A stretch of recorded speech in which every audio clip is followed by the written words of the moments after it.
Hola, ¿qué tal amigos de La Voz de Michoacán? Bienvenidos a este espacio. El día de hoy tenemos un invitado muy especial, Eric Avilés.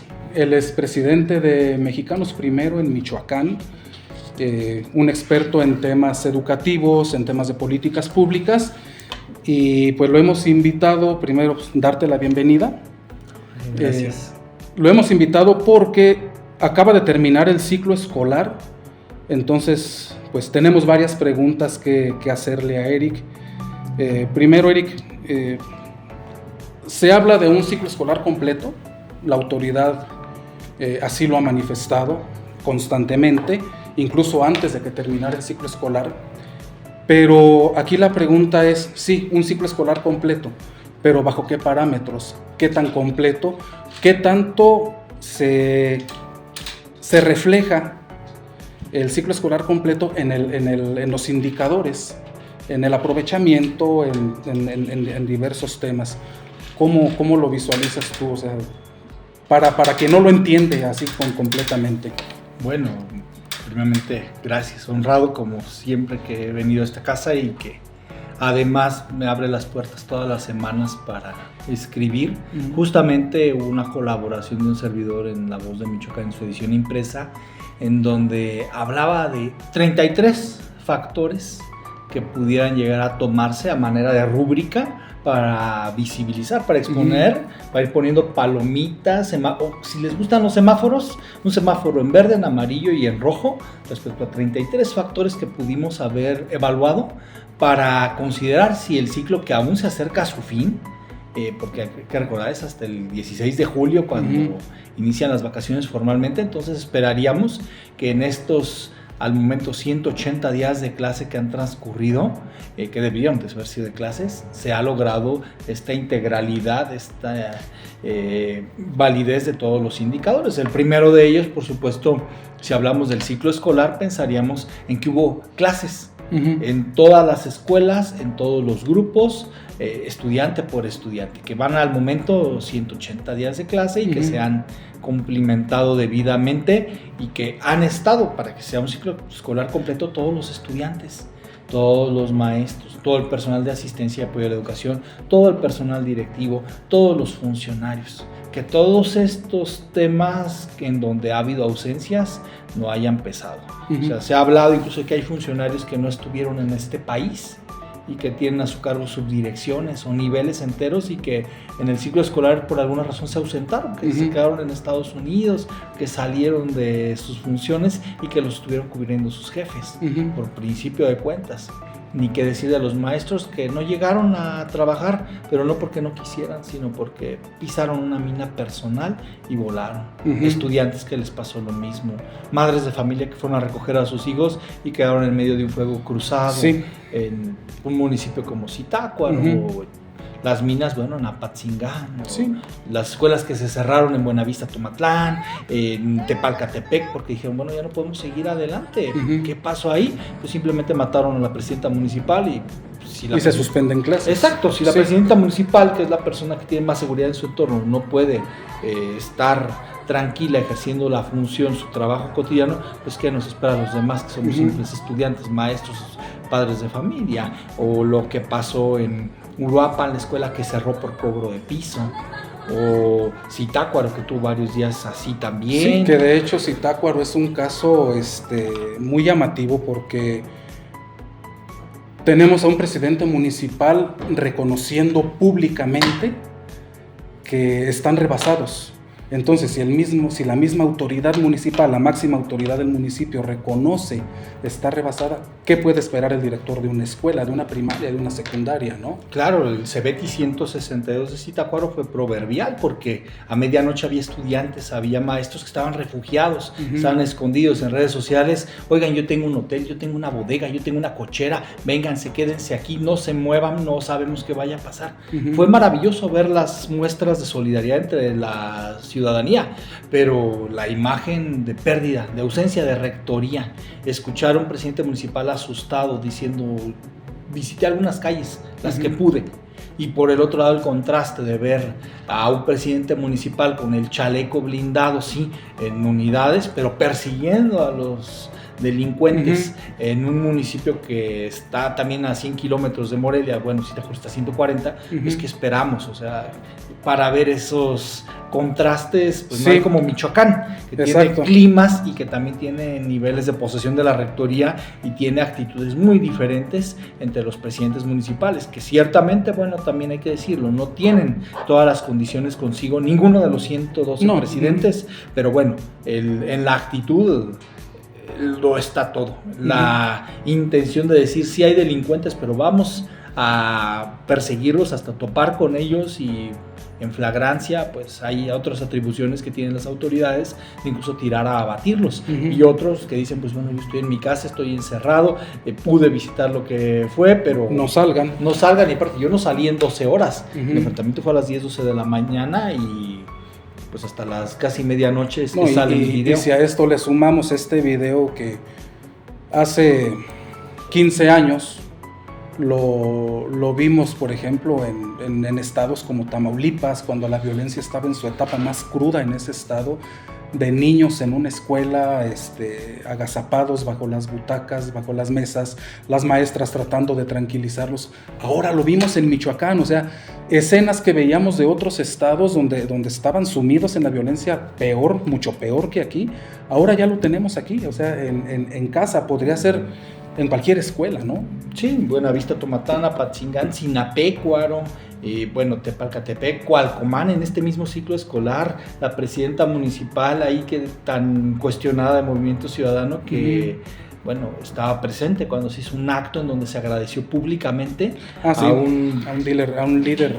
Dealer y líder, sí, no le falla tu juego de palabras. Recibí regalitos en la época de las preposadas, que fue también terrible, o sea, puede haber balazos, pero también puede haber juguetes, el tema es de dónde provienen, qué es lo que le quita lo completo al ciclo escolar.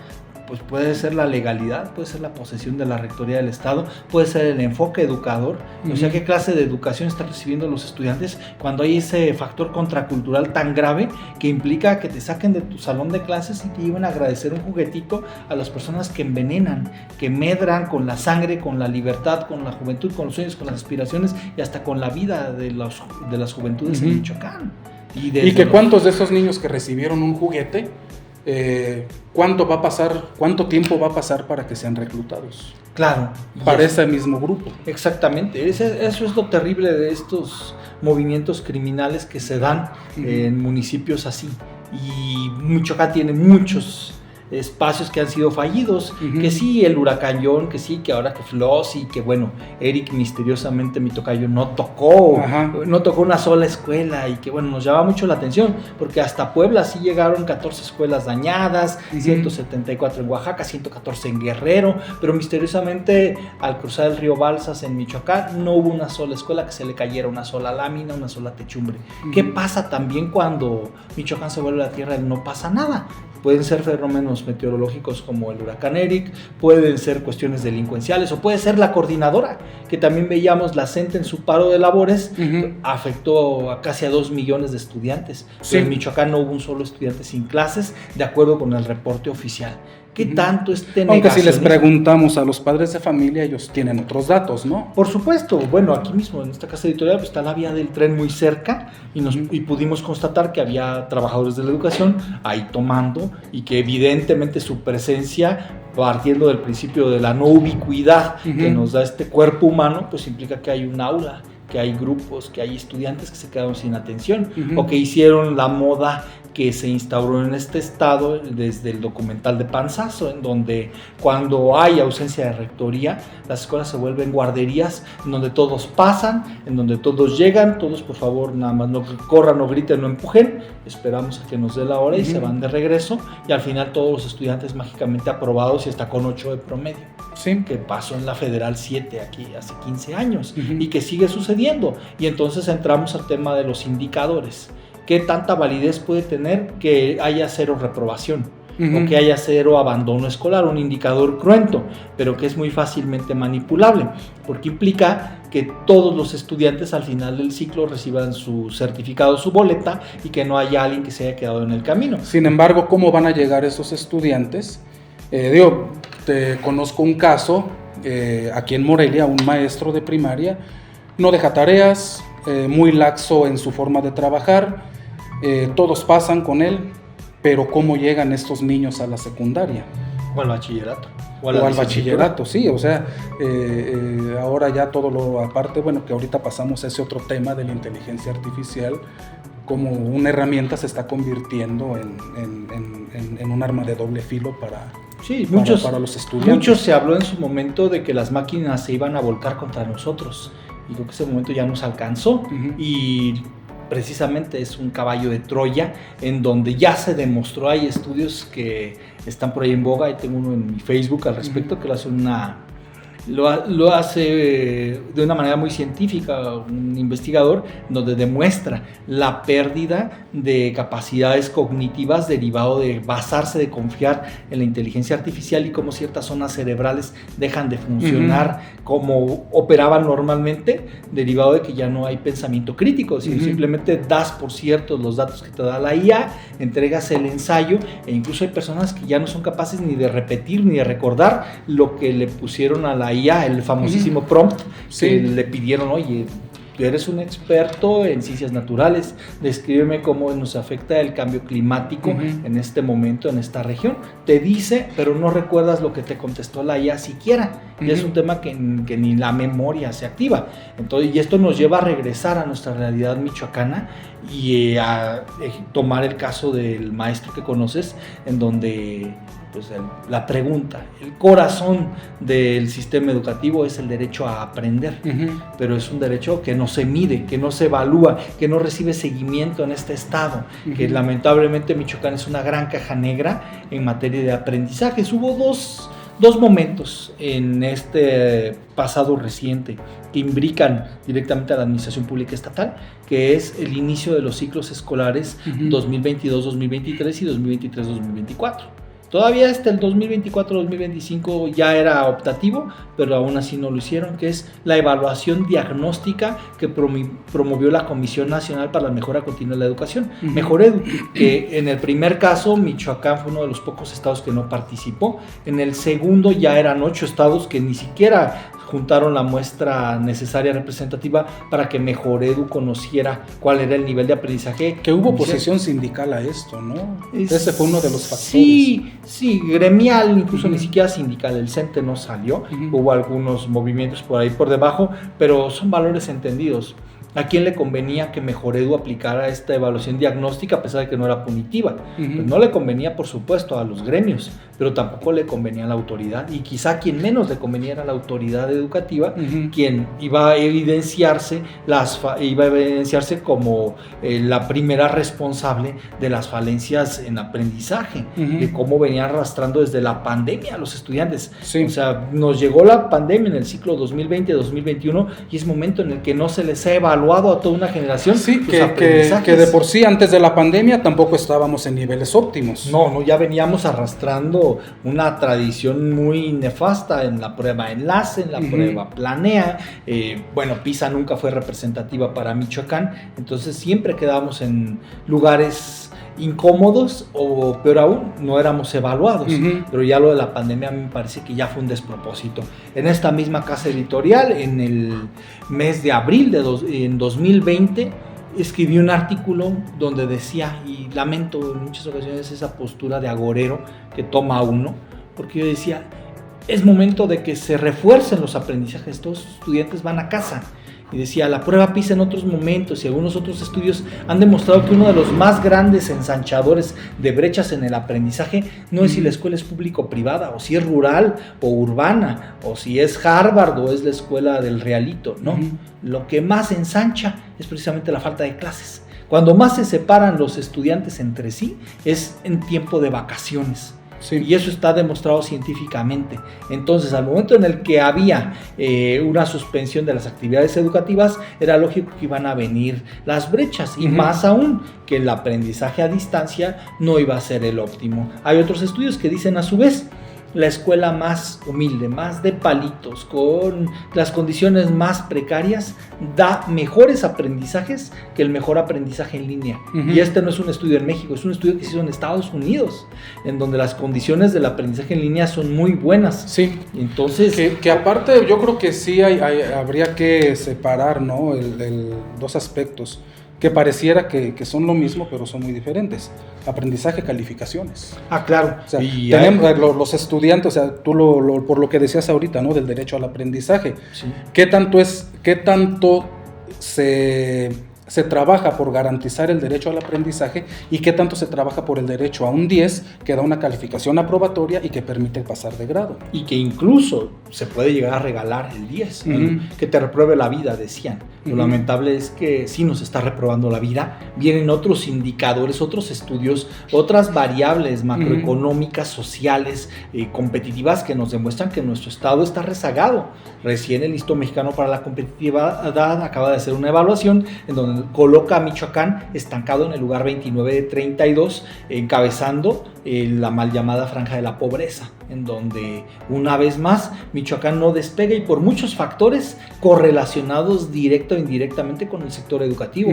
Los años de escolaridad, el abandono escolar, la informalidad económica, el salario promedio, la calidad de los trabajos de base que se crean, la innovación, el número de patentes que se realizan. Todo esto tiene que ver directo e indirectamente con la educación, y lamentablemente no acertamos a buscar una estrategia de desarrollo local endógeno en que esté basada en articular desde el sistema educativo toda la estrategia. Seguimos pensando en polos de desarrollo, como ahorita se está diciendo, pero ¿cómo vas a generar polos de desarrollo si no es basado en el talento, si no es basado en desarrollar las capacidades humanas? ¿Cuál es el nivel de plusvalía que puede tener un ser humano a raíz de tener primaria trunca o ser una persona en situación de analfabetismo respecto a una persona que es un neurocirujano, o que es un inventor, que es un creador de una empresa? En ese sentido, en ese momento nos damos cuenta de que no es sembrando berries ni es sembrando aguacates como nos vamos a desarrollar más rápido. Es con base en el talento, y hay grandes ejemplos en la historia reciente. En 1954 Corea del Sur fue prácticamente devastada. Hoy Corea del Sur, teniendo 93 de cada 100 estudiantes que ingresan a primero de primaria egresándose como profesionistas, uno de los grandes tigres asiáticos. Hoy manejamos vehículos coreanos aquí y con muchos trabajos los pagamos. Japón en la posguerra. Japón mismo, Japón con toda la disciplina. Japón viene, 9 años atrás empezó, es una sociedad muy disciplinada, pero vienen otros, viene Vietnam, viene Singapur, la misma China, que están muriendo de hambre hace décadas, o incluso tantito más atrás por las inmensas desigualdades, pero también viene la India.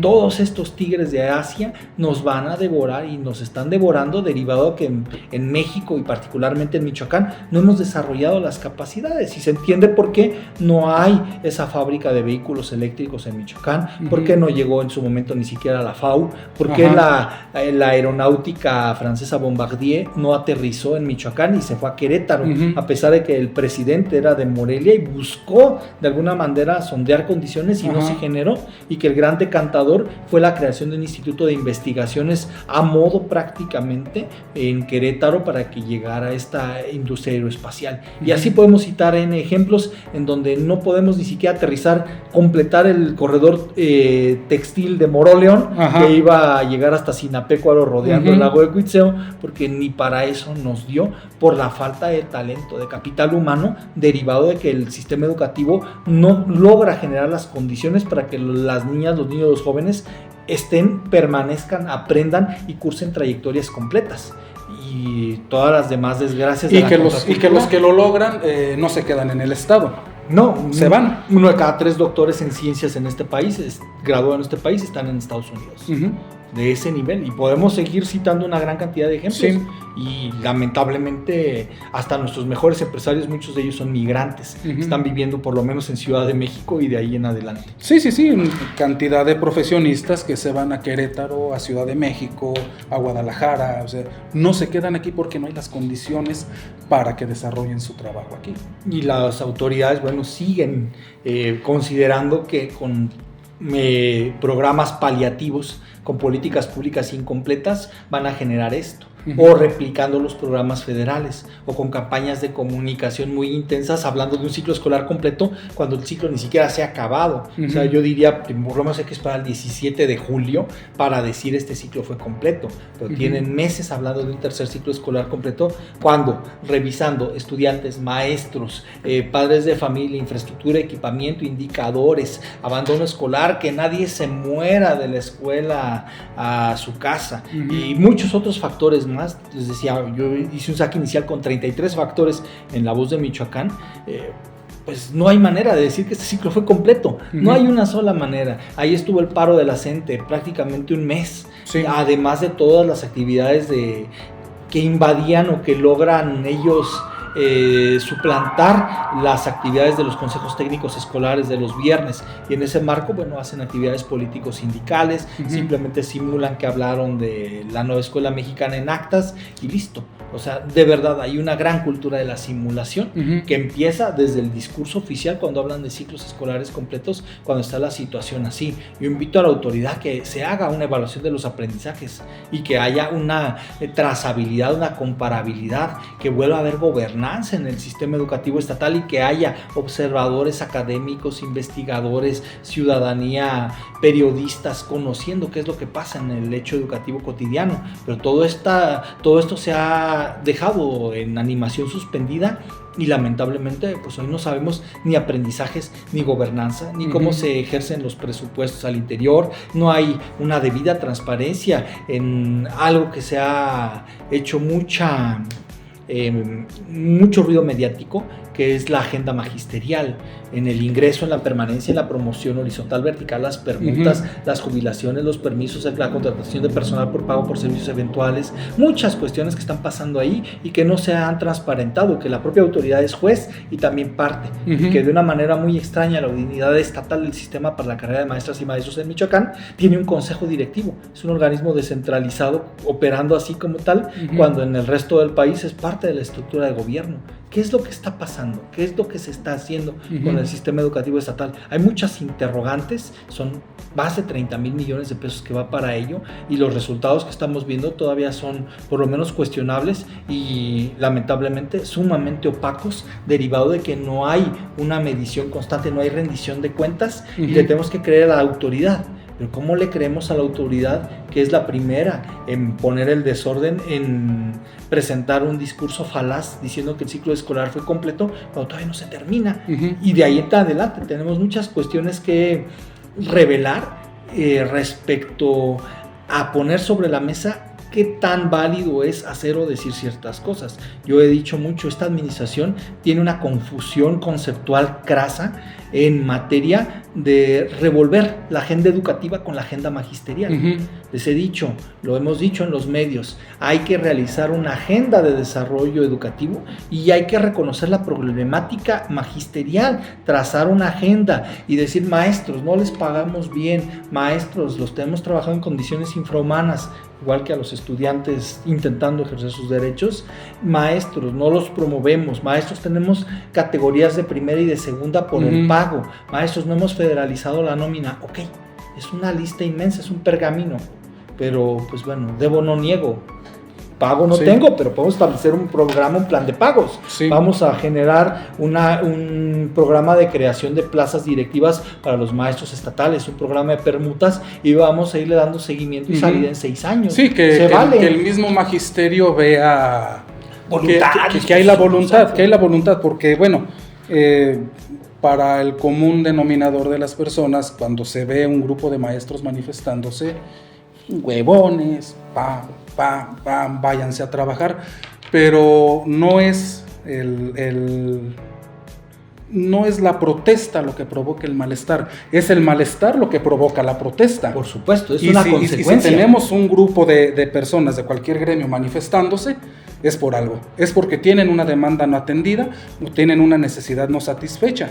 Además de estar en contacto con la crisis, 1 de cada 2 estudiantes en promedio, caracterizando a la población estatal, llega en situación de pobreza a tomar clases, a intentar ejercer sus derechos. Imaginémonos llegar 200 días al año a las 8 de la mañana con la mejor actitud, así con el saquito y con la clase preparada, e intentar explicar, y ya ver un niño a las 8:10 durmiéndose porque no desayunó. Exactamente, con las manchas de desnutrición en la cara, con una talla inferior, o verlos replicando un diálogo de odio que presenciaron entre su padre y su madre, entre su abuela y su abuelo en clases, o replicando una escena de crimen a la hora del recreo. 200 días de clases así. Por supuesto que los maestros se vuelven catalizadores del cambio. E históricamente vemos a Lucio Cabañas, a Genaro Vázquez, y bueno, por el lado oscuro de la fuerza también personajes de la delincuencia organizada que han tenido un origen al respecto. Que han tomado el lado oscuro de la fuerza, me parece que sí, que se han equivocado totalmente y por eso están detenidos, prófugos y demás también. Pero hay que reconocer que algo está pasando en el sistema educativo estatal que genera... muchos luchadores sociales, muchas personas que protestan, algunos que se encaraman en ellos y que se vuelven luchadores sociales profesionales de segundo orden y que se aprovechan. Sí, hay algunos que se convierten en auténticos gánsteres del movimiento social, ¿no? También, sí, hay de todo. Sí, y que convierten a aquella lucha social en un esquema Ponzi, que lo hemos dicho mucho, una agenda pública, una agenda magisterial pública y una agenda confidencial al momento de político-económica. Claro, o sea, llego pidiendo el 100% de incremento salarial, llego pidiendo la abrogación de la ley del ISSSTE, de las AFORES, etcétera. Sabemos que todo eso es prácticamente imposible de resolverse en una sola sentada, en una sola edición. ¿Cómo se levantaron los maestros de la Ciudad de México y regresaron a sus estados? ¿Qué hubo ahí? Si no hubo avances en la agenda pública, por supuesto. ¿Qué negociación hubo? Hubo una agenda confidencial que se trasladó. Recordamos mucho el caso de un líder de la coordinadora aquí en Michoacán, que puso también temas así inmensos, la abrogación de la reforma educativa de Peña Nieto, etcétera. No se logró absolutamente nada, regresó, pero después apareció su hija cobrando como jefa de departamento en la dirección de gobierno de la Secretaría de Gobierno del Estado de Michoacán. Y podemos citar muchos otros casos más. Claro. Y es un caso de hace una década, pero así hay muchos casos de líderes que prevarican, que pervierten el movimiento y que terminan sacando ganancias personales. Los llamados líderes charros, ¿no? Sí, claro. Eso es de hace 70, 80 años y ahí había un sindicato. Acá ni siquiera es un sindicato, es la disidencia. Fracciones. Exacto, es la fracción disidente al interior del mismo sindicato que busca generar un esquema de doble negociación y vienen las situaciones. Pero detrás... ¿Consideras que eso les ha fallado? El estar tan atomizados como gremio. Lo hemos dicho. Y no plantear una agenda común, sino cada uno con su agenda particular. Lo hemos a mí dicho. me destebo porque, por ejemplo, a mí me decía el encargado de prensa de la CENTE Azul, que es bien chistoso porque tenemos varias CENTES, me decía, no, es que nosotros no somos poder de base, con ellos no, ni a la esquina, o sea, ellos nada que ver, nuestro movimiento es en Ciudad de México, poder de base está en Morelia haciendo su borlote. Sí. Entonces, digo, bueno, y si mejor, ¿por qué no se juntan? Algo en común, que les ayude a todos, que beneficie a todos como gremio, y avante. Bueno, históricamente en agosto de 2009, cuando fundamos Mexicanos Primero Michoacán, el día del lanzamiento, invitamos también a las fracciones sindicales y gremiales. Acudió una de ellas, la Dirección Colectiva Estatal Democrática, cuyo líder histórico es el ahora senador Raúl Morón Orozco. Pero bueno, él no llegó, pero sí llegaron algunos de la dirección colegiada. En ese sentido, me acuerdo que me hicieron una entrevista y me preguntaba el maestro, muy amable por cierto, me decía, oye Eric, ¿cómo ves la situación magisterial en Michoacán? Y sabemos de tu ADN, bueno, mis padres son maestros, y le decía, a mí me parece que un gran factor de cambio social y también de mejora educativa sería lograr la unidad magisterial. En aquel entonces no había CENTE Azul ni CENTE Roja, pero sí había una coordinadora fragmentada derivado de esta Dirección Colectiva Estatal Democrática y la CENTE, que la CENTE, si bien era unitaria, tenía dos grandes grupos, el de la región Morelia y el llamado Bloque, que finalmente en 2019 terminó escindiéndose y generando poder de base, y la CENTE Azul, la CENTE Roja que se quedó con la mayoría y la CENTE Azul que se volvió, como se le llama en sociología, grupo mascota del poder ejecutivo estatal de aquel entonces. Entonces el ejecutivo estatal tuvo su propia sindicato blando, ¿no? Sí, fue un sindicato blando, blanco, bueno, azul.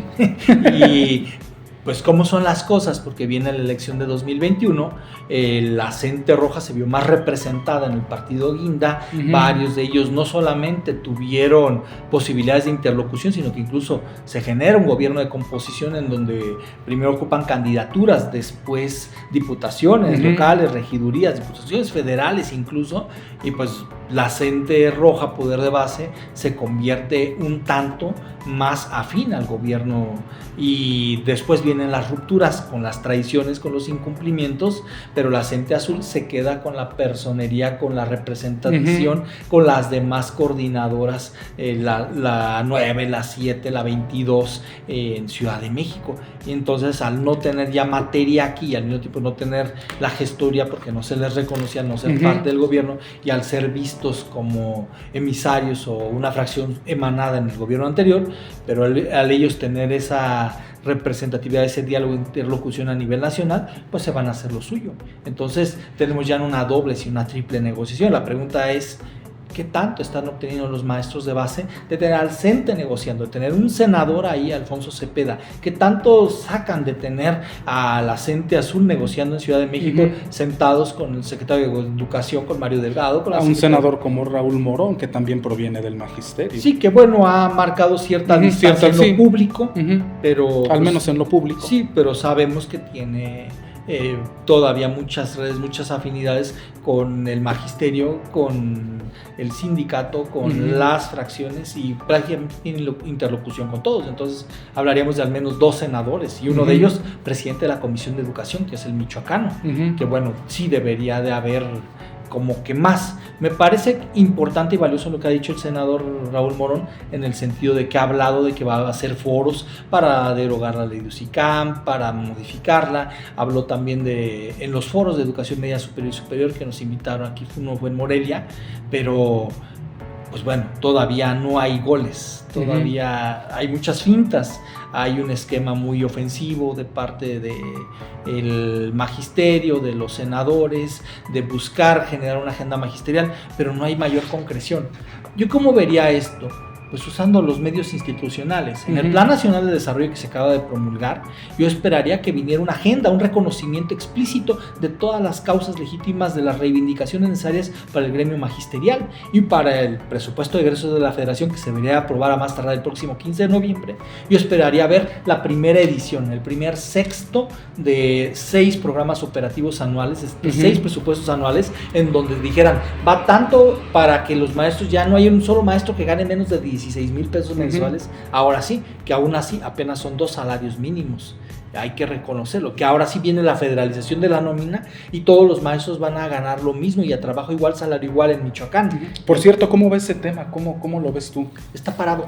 De hecho, la federalización de la nómina, pues bueno, con toda la responsabilidad y también la humildad que amerita ello, fue una consigna, una petición que venía en un paquete que le llamábamos el rescate integral de las finanzas educativas de Michoacán, que hablábamos de él en 2009. Hablábamos de la tarjetización de la nómina, hablábamos de la federalización de la nómina, en ese dilema en el que Michoacán se sumió cuando el gobierno del estado no firmó la Alianza por la Calidad Educativa y dejaron de mandar plazas federales y se tuvo que realizar la contratación de maestros egresados de las normales con presupuesto estatal, lo cual todo iba a déficit y que derivó en 2010 en una reestructuración de la deuda pública. Y que ese déficit sigue ahí, sigue ahí, que está bursatilizado a más años, que bueno, ya debemos cada vez más dinero, que seguimos operando a déficit, a deuda, todo lo que sale de aquí, y seguimos esperando que llegue el presupuesto por el programa presupuestario U080. Y que laboralmente pues sigue habiendo maestros con adeudos,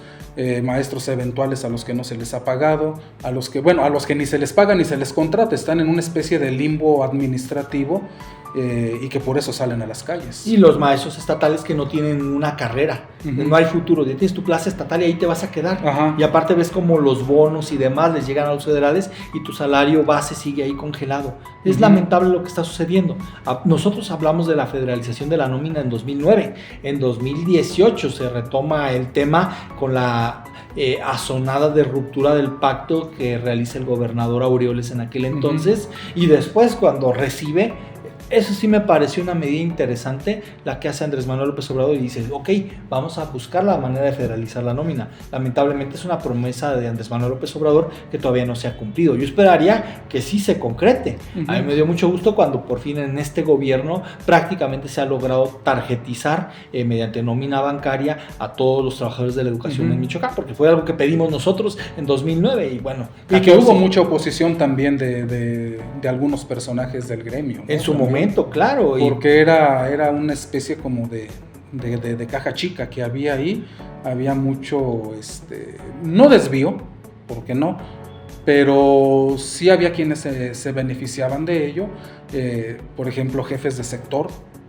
que pues, les daban su propina por pagarle al maestro, por darle su sueldo, pues, le daban su propina. Entonces, obviamente, pues a muchos se les cayó esta oportunidad de un pequeño ingreso extra. Bueno, sí, la red de pagadores y habilitados que se llevaban una propina por una parte, pero por la otra, el verdadero negocio era que los cheques eran endosables. Entonces, los maestros iban a Estados Unidos, fallecían, se les daba de baja, y las maestras iban de permiso por gravidez y decían, bueno, no te vamos a pagar, y los cheques se quedaban ahí. O los casos más extremos, absurdos, eran personajes que estaban en el top 10 de los más buscados en este país y tenían su plaza activa y seguían cobrando y llegaban sus cheques. ¿Quién los cobraba? ¿Y por qué nadie los daba de baja en el Excel? Y fueron temas que en su momento exhibimos, denunciamos, visibilizamos ante la opinión pública, pero nadie se atrevía a hacer. Y que tuvieron resonancia nacional incluso. Claro, sí, bueno, en Los Angeles Times, en varios periódicos, incluso me llegó a sonar el teléfono, oye, ¿qué pasó allá? Nos entrevistaron al respecto,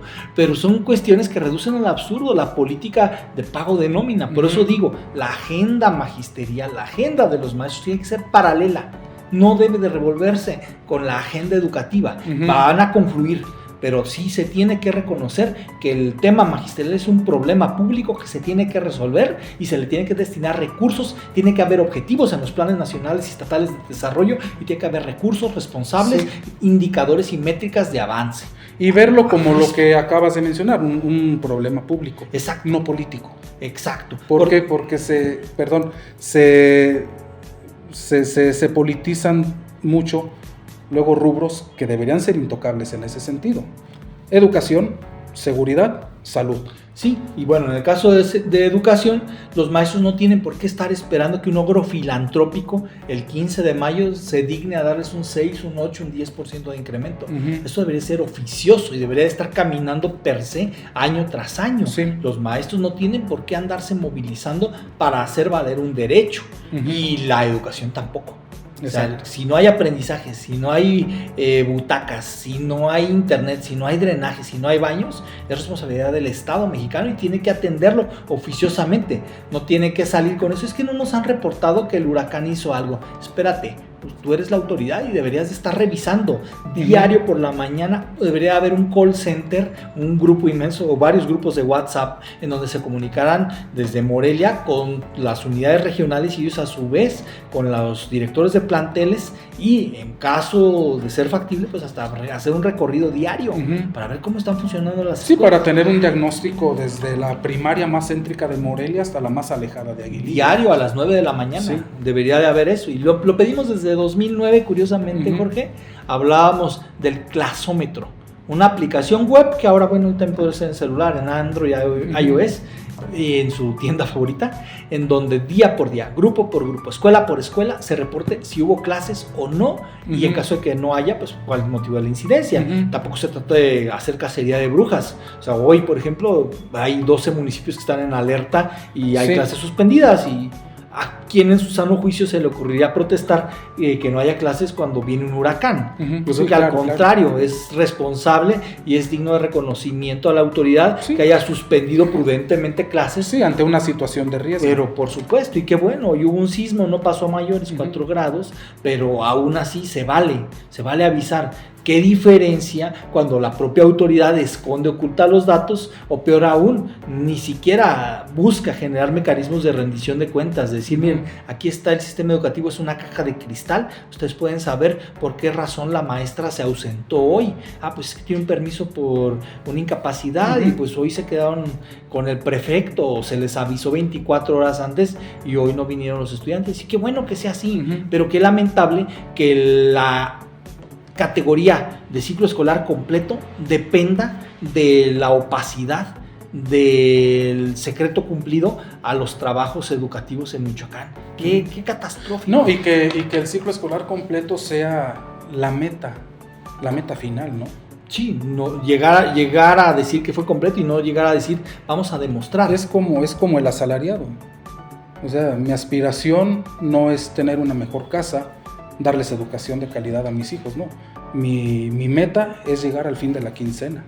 Sí, de alguna manera. Y eso es lamentable, porque yo decía en el punto 33 de 33 en el artículo de La Voz, me parece que al final, que un ciclo escolar sea completo implica que 180, 190 veces, como padre de familia, llegues, oye hijo, ¿qué aprendiste hoy? Y que tu hijo te dé una respuesta concreta, sensata, explícita, favorable a tu pregunta. Exacto, que simplemente te diga una cosa, que te responda, que te diga, no, pues hoy estuvimos hablando sobre los colores en inglés, hoy nos platicó la maestra qué es el Tren Maya, hoy vimos esto. Qué bonito sería que pudiéramos hacer eso. Yo francamente, como padre de familia, no tengo esas 190 respuestas de mis hijos. No sé si ustedes en casa las tengan, pero a mí me parece que es el verdadero indicador de ácido. Sí, pero y que también aquí entra, y que bueno, ya lo sacaste de la bolsa, ¿no? El tema de los padres de familia. ¿Por qué? Porque hay padres de familia muy responsables, que revisan cuadernos, que revisan libros, que están al pendiente, que van a la escuela a preguntar, a pedir información, cómo va mi hijo, o oye, no le está revisando este trabajo, ¿qué pasó? O ¿por qué tiene un 6? Quiero saber, no para que le regales calificación, sino para ver por qué sacó ese 6. ¿Qué puedo hacer? Claro. Pero también hay padres de familia que ven a la escuela como guardería y al maestro lo ven como cuidador. Sí. Y se da mucho también en escuelas públicas, pero se da mucho en el sector privado. Padres de familia que dicen, no, es que yo no pago para que no tengan clases, yo pago para que trabajen diario. Entonces, no, espérate, tú no estás pagando un maestro, estás pagando una guardería. Exacto. Entonces, también ahí habría que poner eso sobre la mesa, ¿no? Bueno, sí, el funcionamiento, la operatividad de las escuelas privadas en Michoacán es una caja negra inmensa también, ¿no? Desde cómo obtienen el permiso, las instituciones de educación superior, cómo tienen sus registros de validez oficial para ciertas carreras, cómo operan, cuáles son los aprendizajes que se logran, cuál es el perfil de egreso, cuáles son las instalaciones, los laboratorios en donde se instalan, porque muchas veces los exsecretarios de educación, exfuncionarios, advienen a ser socios o a ser dueños, o cómo sale alguien de ser director de educación superior o subsecretario y demás con una universidad con 50, 40 registros de validez oficial para impartir sendas carreras. ¿Qué está pasando? ¿De dónde surgen a veces instalaciones que miden 2 o 3 hectáreas de la noche a la mañana en este estado? ¿Por qué se volvió un pingüe negocio y por qué se vuelve aspiracional para la clase política, para el Círculo Rojo, tener una universidad, tener una guardería, tener una institución de estudios de posgrado? ¿Qué está pasando con la educación privada y quiénes se benefician de que la educación pública esté en ese estado capturado, colonizado, arrinconado y con un detrimento hasta de la reputación? Me parece que hay un conflicto de interés inmenso entre las autoridades educativas, no las de hoy, las de todo el siglo, que han generado esta crisis y que después ellos mismos se cobren con la cuchara grande cuando los ves ahora ya no como funcionarios, sino como rectores. ¿Rectores de qué? De rectorum, de poner el ejemplo. Pues a mí no me parece que sean un ejemplo cuando ellos fueron funcionarios y fueron parte del problema y ahora quieren ser rectores de una solución privada que te cuesta. Sí, pues hay muchos temas y podríamos seguir horas platicando, pero pues lo dejamos para otra ocasión. Hay temas muy puntuales que hay que seguir analizando. Se viene el inicio del otro ciclo escolar. Sí. Entonces hay que hacer un análisis previo de qué nos espera para el siguiente ciclo escolar, viendo cómo se dan las cosas ahora en el periodo vacacional. Entonces queda la invitación abierta. Muchas gracias. Esta entrevista no termina, la ponemos en pausa nada más. Pues muchas gracias y sean felices. Eric, muchas gracias. Al contrario, muchas gracias a ti. Me parece que, así como decíamos, que el ciclo escolar sea completo, pues yo cerraría esperando a que se complete el ciclo y una vez siendo notificados de que ya se acabó el ciclo, podamos hacer una evaluación. Vamos a tener una semana más de clases, de vacaciones, perdón. Empezamos no el 25 de agosto, sino el 1 de septiembre. Tendremos más tiempo para hacer el análisis también respectivo de lo que pasa. Veremos el parte oficial. Sí. Y mientras tanto, me sumo, declaremos suspensos los trabajos. Muy bien. Y vamos a ver qué entonces, pues yo finalmente ya, yo sería más ambicioso. Yo no esperaría tener una evaluación de un ciclo escolar completo. Yo esperaría aprendizajes completos durante el ciclo. Creo que eso es lo más deseable, ¿no? Sí, es el sustrato, es la esencia, es lo más cardinal de los derechos educativos. El derecho a aprender, que se haya ejercido y que pueda haber una demostración de ello. Yo decía, papá, mamá, pregunten qué aprendieron en clases diarias y van a ver incluso hasta cómo empiezan a cambiar los rostros, los semblantes de los hijos. 2 o 3 veces no te van a contestar. Pero me parece que de ahí puede venir una revolución al interior del hogar y al interior de la concepción de un sistema educativo desde nuestro hogar, haciéndonos responsables de nuestro autoaprendizaje. Cuando digamos, a lo mejor no sé, no estoy aprendiendo, no he aprendido lo suficiente, pero a partir de hoy declaro que yo me voy a ser responsable de mi propio aprendizaje, ahí el ser humano empieza a cambiar. Y creo que sería una aspiración de este ciclo que evidentemente va a ser muy difícil calificar como completo. Ya evaluaremos estos resultados que nos entrega la autoridad o sus omisiones, pero por ahora sería la gran invitación a ser responsables de nuestro aprendizaje y a preguntar por principio de cuentas qué aprendimos hoy, dentro y fuera de la escuela. Gracias. Bueno, gracias amigos, nos vemos en las redes sociales. Gracias.